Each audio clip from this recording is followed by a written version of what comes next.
Hello， 大家好，我是 Lisa。娃娃 TV。上一个影片我提供了2个网站，可以供大家选课的时候可以调查选择老师。今天我要来公开在美国大学如何得高分的秘诀。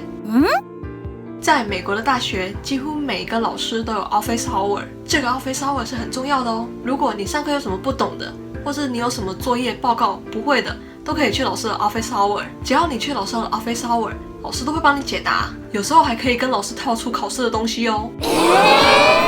其实我觉得 office hour 最大的用处就是你的作业在老师给你打分数之前，他可以帮你看看改改。我们上了大学都会有一些作文、报告等等的东西要做，这些东西你大概写好之后，去老师的 office hour 让他帮你看看，很多老师都会帮你看、帮你改的，至少社区大学很多老师都会帮你改啦。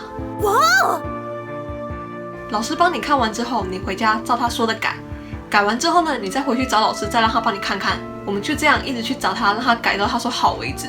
为什么要去找老师改嘞？因为作文这种东西都是很主观的东西，给你分数的也就是你的老师，只有他自己知道他要的是什么，所以我们只要去找他，按他说的做，分数一定不会低的。像我在社区大学的时候，我英文课的报告就是一直去找老师，让他一直帮我改，最后呢我就得了一个 A。 我另一个朋友他就懒得去找老师改，他写完之后他就随便找了一个英文还不错的人帮他改，结果他最后就只得了一个 C。这2个故事告诉我们，想要得高分就一定要找对人。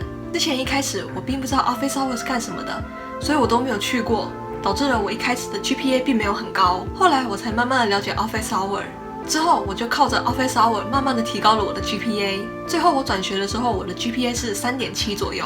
以上是我的经验，我想要分享给大家，让大家少走一些冤枉路。那今天我们就说到这里，我们下次见，拜拜。